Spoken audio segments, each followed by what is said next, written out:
আসসালামু আলাইকুম জনগণ, আশা করি সবাই ভালো আছেন। তো আজকে আমি আপনাদের পরিচিত করাবো বাঁশ গাছকে।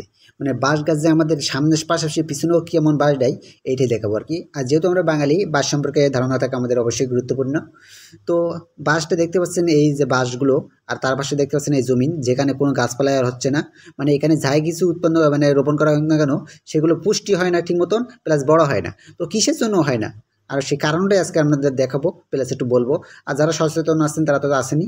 তো এখানে যেহেতু দেখতে পাচ্ছেন বড় একটা গর্ত, আমি নানার বাড়ি গিয়ে প্রথমেই দেখি এই গর্তটা দেখে তো হতবাক, যে এখানে কোনো ময়লা আবর্জনা কিছু ফেলানো হচ্ছে না, কিন্তু ফালতু খালি গর্ত করে রাখছে। তো পরে আমি নানার কাছে যা শুনলাম, তো মূলত এই গর্তটা করা হয়েছে কিসের জন্য, মানে এর কারণটা কি। তো কারণটা হচ্ছে, এই যে শিকড় দেখতে পাচ্ছেন, বাঁশের যে শিকড়গুলো, এগুলো হচ্ছে মনে করেন মাটি থেকে অনেক দূর পর্যন্ত যায়, যার কারণে অন্য গাছপালা ভালোভাবে বৃদ্ধি পায় না, প্লাস হচ্ছে ভালো মতন ফলন দেয় না।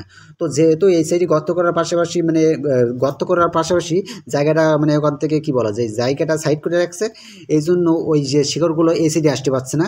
এখন গর্ত করার জন্য যেহেতু গাছপালার শিকড়গুলো মানে বাঁশের শিকড়গুলো এই সাইডে আসতে পারছে না, সেহেতু মনে করেন এই জায়গাতে এবার আমি যদি অন্য কিছু কোনো গাছ লাগাই বা কোনো ফসল লাগাই, সেগুলো ঠিক মতন বাড়বে। আর এইটাই হচ্ছে মূলত গর্ত করার কারণ।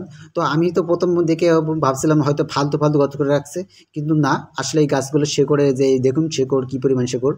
তো গাছের শিকড় মাটির নিচে অনেক দূর পর্যন্ত চলে যায়, যার কারণে যে বাঁশের শিকড় যে পানিগুলো শোষণ করে, তো পানি শোষণ করার ফলে পাশের অন্য সাইডে যে মানে গাছপালা আপনি লাগান সেগুলো হবে না ভালোভাবে। আর দেখতেই পাচ্ছেন এখানে বাঁশের পুরো একটা বাগান আছে, আর এদিকে সব প্রায় বাঁশ গাছ। তো যাই হোক, বুঝতে পারলেন যে কী কারণে এই যে গর্তটা করছে। আর আমিও কিন্তু প্রথমে দিকে বুঝতে পারি নাই, আমার নানার কাছে শুনে তারপর বুঝতে পারি। তো যাই হোক, আজকে এই পর্যন্ত, সবাই ভালো থাকবেন, সুস্থ থাকবেন। আসসালামু আলাইকুম, টাটা।